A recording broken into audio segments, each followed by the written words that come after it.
Kemudian pencairan dana kredit dari debitur fiktif dibagi dua pihak. Yang pertama adalah sebagian dicairkan atau ditransfer ke rekening bank umum debitur. Ya, jadi debitur tadi yang mengajukan kredit diberikan ke sana, cairkan ke sana. Selanjutnya debitur akan melakukan transfer ke rekening MIA dengan menyisakan saldo 100 juta untuk fee debitur fiktif. Jadi karena yang mengajukannya kan beda namanya, ya dari MIA itu. Nah setelah misalkan 7 miliar ini masuk ke rekeningnya Mr. X gitu ya.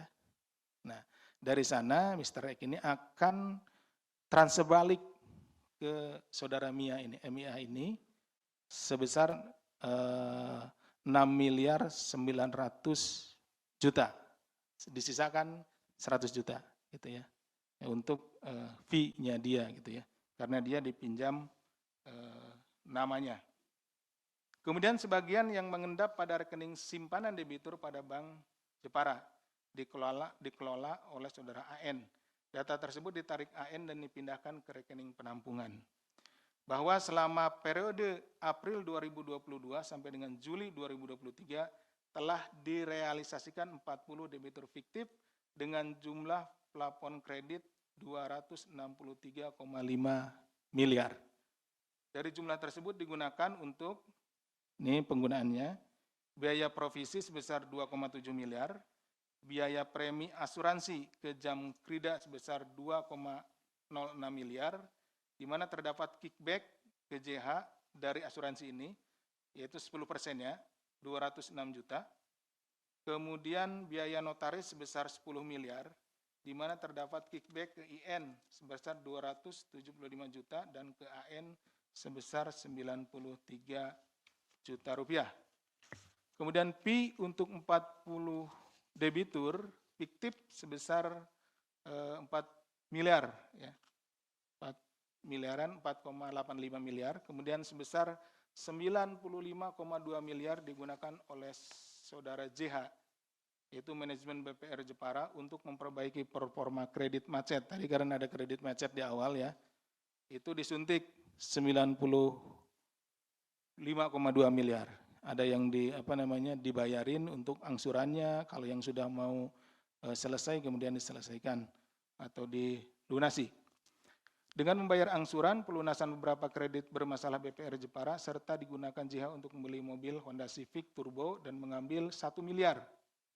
AN diminta JH untuk melakukan pencatatan dan pengelolaan seluruh penggunaan dana tersebut.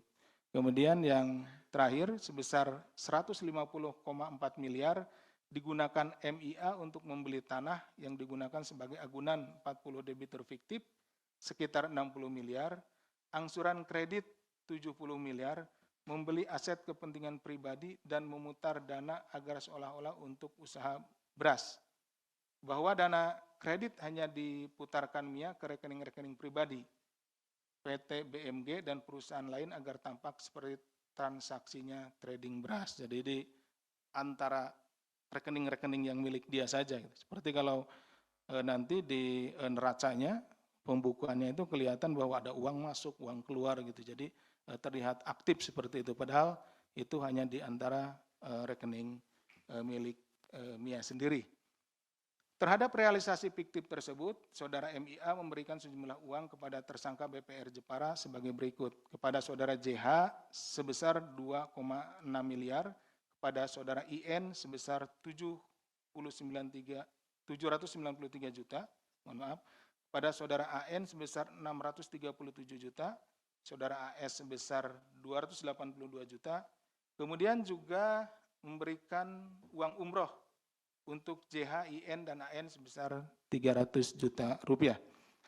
Proses perhitungan kerugian keuangan negara sedang dilakukan. Kami bekerja sama dengan auditor dari BPKRI dengan diketahui bahwa nilai kerugian negara yang terjadi dalam perkara ini sekurang-kurangnya 254 miliar.